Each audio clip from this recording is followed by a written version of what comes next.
ஆசை மாதிரியே ஆண் குழந்தை. சந்தோஷம் தானே? சந்தோஷம்.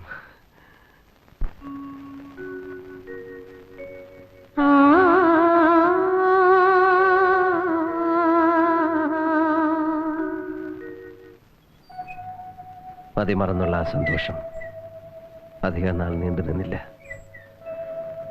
സ്വർഗം പോലുള്ള ആ ജീവിതം കണ്ട് ദൈവങ്ങൾക്ക് വരെ അസൂയ തോന്നി. വെറും ഒരു പനിയായിട്ടാണ് തുടങ്ങിയത്, കാര്യമാക്കിയില്ല.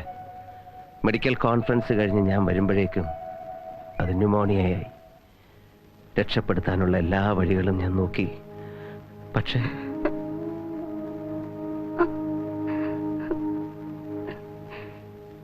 சாகரத்தை பத்தி எனக்கு கவலை இல்லை. நீங்க வருத்தப்படக்கூடாது. எத்தனையோ ஜென்மத்துல கிடைக்காத அன்பும் அமைதியும் உங்ககிட்ட இருந்து கிடைச்சது. அதுவே தாராளம். நம்ம ராஜு அவனை விட்டு போறதுக்கு தான் நான் இல்லாத குறை அவன் மனசுல வரவே கூடாது.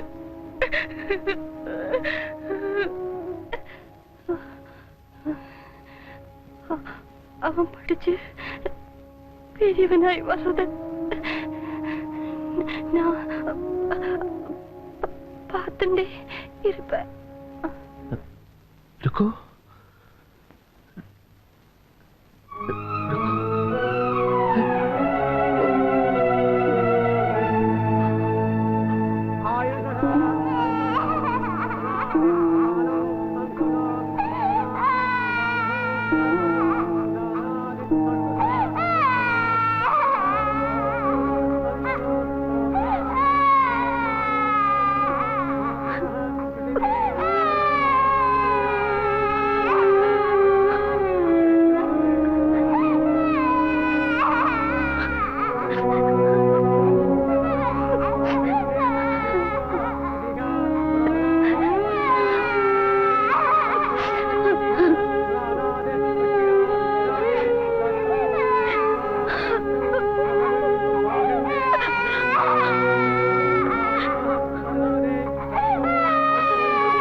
You need a drink.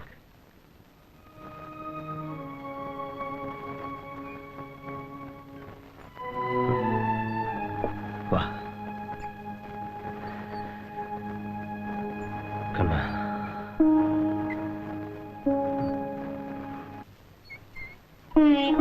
Balu, ido paatiyada? Appa, admission card. Aha. Paruku would be engineer of tomorrow. நம்ம புள்ளையடி. என் கண்ணு அவனுக்கு கிடைக்காம இருக்குமா? ராஜா பா. അടുത്ത വ്യാഴാഴ്ചയല്ലേ കോളേജ് തുറക്കുന്നത്? അപ്പൊ ബുധനാഴ്ച നിനക്ക് പോണം. അതെ. നമുക്ക് ഒരു പിക്നിക്ക് പോയാലോ? നമ്മുടെ എസ്റ്റേറ്റില് ഒരു 1 night over stay. Thank you appa. You are great.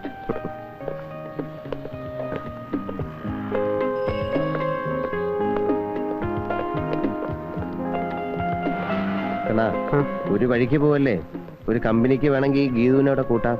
ഞാൻ മണിയനോട് പറഞ്ഞോളാം. അപ്പാ എന്നാ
പേടിക്കണ്ട, അവകാശവാദവുമായിട്ട് വന്നൊന്നുമല്ല.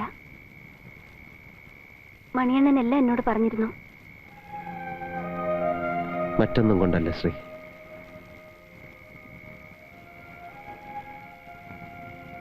ഞാൻ എന്റെ മനസ്സിൽ പഠിത്തം കഴിഞ്ഞ് നാട്ടിലേക്ക് മടങ്ങുമ്പോ ഒന്നും ആശിച്ചിരുന്നില്ല. ആശയോടെ തിരഞ്ഞെടുത്ത ഈ പ്രൊഫഷൻ, ഹോസ്പിറ്റൽ, രോഗികൾ, അവരുടെ ചികിത്സ, അതിൽ മാത്രം ഒതുങ്ങുന്ന ഒരു ജീവിതം. മണിയണ്ണൻ നിർബന്ധിക്കുമ്പോഴൊക്കെ വേറൊന്നും മനസ്സിലില്ലായിരുന്നു. അതുകൊണ്ട് തന്നെ കൊണ്ടുവന്ന പ്രപ്പോസൽസ് ഒന്നും ഇഷ്ടപ്പെട്ടില്ല. പക്ഷേ പ്രൊഫഷനിൽ മാത്രം മനസ്സർപ്പിച്ച് കഴിയുന്ന ഡോക്ടറുമായി മുൻപില്ലാത്തവണ്ണം കൂടുതൽ ഇടപഴകിയപ്പോ അറിയാതെ ശ്രീ, ഞാൻ പറഞ്ഞല്ലോ, മണിയണ്ണൻ എല്ലാം പറഞ്ഞുവെന്ന്. ഒന്നും മറയ്ക്കാതെ എല്ലാം തുറന്നു പറഞ്ഞ ഈ മനസ്സ്, മകന് വേണ്ടി മാത്രം ഒഴിഞ്ഞുവെച്ച ഈ ജീവിതം, അതിനിടയിൽ സ്വന്തം ജീവിതത്തെക്കുറിച്ച് ചിന്തിക്കില്ലെന്ന ശാഠ്യം എന്റെ ഉള്ളിൽ ഡോക്ടറുടെ ചിത്രത്തിന് തിളക്കം കൂട്ടിയതേ ഉള്ളൂ. പക്ഷേ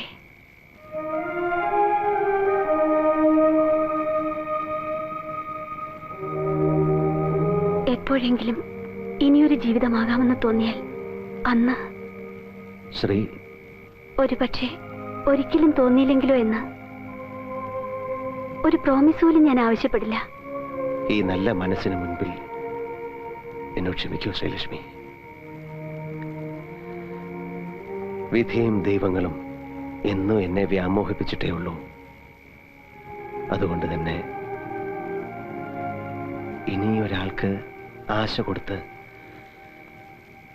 ഇല്ല, എനിക്കതിന് ധൈര്യമില്ല. എനിക്കത് മനസ്സിലാവും.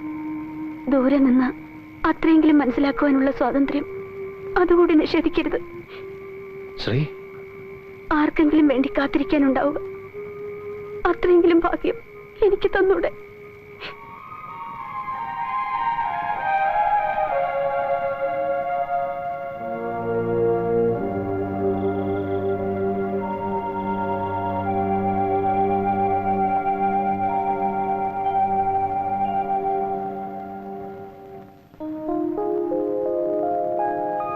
ഞാനും അപ്പാവും ഇതുവരെ പിരിഞ്ഞ് താമസിച്ചിട്ടേ ഇല്ല. ഹോസ്റ്റലിലെ കമ്പനിയും അവിടുത്തെ അറ്റ്മോസ്ഫിയറും കൊണ്ട് ഞാൻ എങ്ങനെ അഡ്ജസ്റ്റ് ചെയ്യും? പിന്നെ പോരാത്തതിന് ആഴ്ചതോറും നിന്റെ കത്തും. ആഴ്ചതോറും മതിയോ? ഡെയിലി ആകുന്നതുകൊണ്ട് വിരോധമൊന്നുമില്ല. പക്ഷെ ദിവസം ഒന്നിൽ കൂടുതൽ വേണ്ട.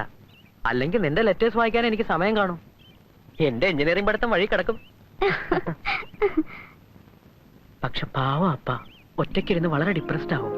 അതിന് ഞാൻ അനുവദിച്ചിട്ട് വേണ്ടേ? ആഴ്ചയിൽ മിനിമം ഒരു 3 തവണ എന്റെ ഒരു വിസിറ്റ് ഉണ്ടാവും. അങ്കിളിന് കമ്പനി കൊടുത്ത് ചേർപ്പ് ചെയ്ത് സ്മാർട്ട് ആക്കും. രാജു കൂടെ ഇല്ല എന്നൊരു ഫീലിംഗ് പോലും അങ്കിളിനുണ്ടാവില്ല. കണ്ടോളൂ, promise. Okay, you are so sweet. അതെന്നോട് കടമയാക്കും രാജു.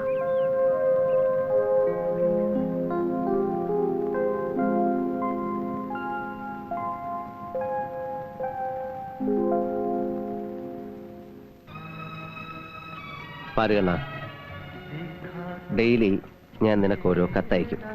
അതുപോലെ നീ എനിക്കും. ഓക്കെ. പിന്നെ വീക്ക്ലി ട്വൈസ്. நான் வரேன். வேண்டாண்டா, எவ்வளவு தூரம் இருக்கு தெரியுமா? வேணா நான் அங்க வந்து உன்னை பாத்துக்கிறேன். വെക്കേഷന് மட்டுം വന്നാൽ മതി. ഹോളിഡേയ്സിലൊക്കെ അവിടെ ഇരുന്ന് പഠിത്തത്തിൽ കോൺസെൻട്രേറ്റ് ചെയ്യണം. അപ്പൊ പിന്നെ വീക്ക്ലി ട്വൈസ് എന്ന് പറഞ്ഞതോ? അതോ വീക്ക്ലി ട്വൈസ്. എല്ലാ വ്യാഴാഴ്ചയും മധ്യാഹ്നം പുറത്ത് അറൌണ്ട് 4-4:30 ഞാൻ നിനക്കൊരു ഫോൺ ചെയ്യും. നീ ഹോസ്റ്റലിൽ ഫോണിന്റെ അടുത്ത് വെയിറ്റ് ചെയ്യണം. ആൻഡ് എല്ലാ ശനിയാഴ്ചയും അതെന്നോട് ഓപ്പറേഷൻ ഡേ ആക്കുമേ, അറൌണ്ട് ദ സെയിം ടൈം 4-4:30 നീ എനിക്കൊരു കോൾ ബുക്ക് ചെയ്യണം. I will wait for your call in the hospital. Done boss.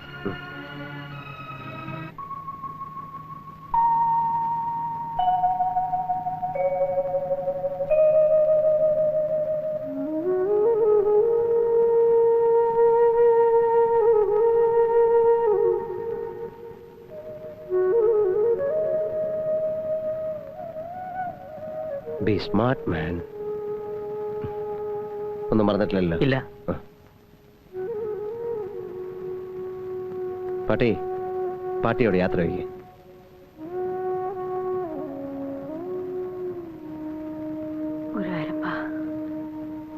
നന്നാ പഠിക്കണുണ്ടാ, தீர்காயுசாயிருடா. இனிமே நான் உன்னை எப்படா பார்க்க போறேன்?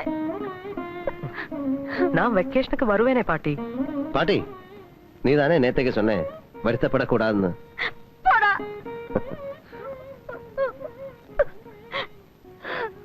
அப்பா, நீங்க സ്റ്റേഷനുക്ക് വര വേണ്ട.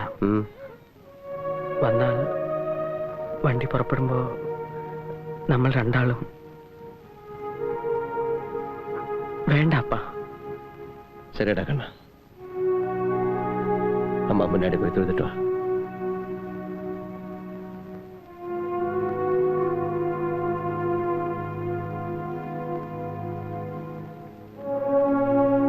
நான் போயிட்டு வரேம்மா. அப்பாவை நல்லா கவனிச்சுக்கோ.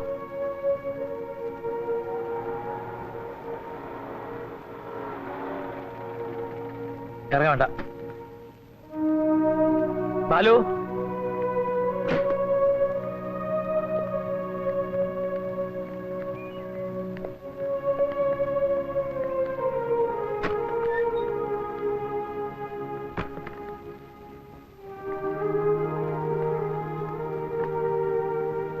എന്താ ബാലു, നീ വരില്ലേ സ്റ്റേഷനിലേക്ക്? ഞാൻ വേണ്ട, വെറുതെ എന്തിനാ? നിങ്ങളെല്ലാവരും വരുന്നുണ്ടല്ലോ, അതുവേ പോതും. പിന്നെ പാട്ടിയുടെ ഒറ്റയ്ക്ക് തന്നെ.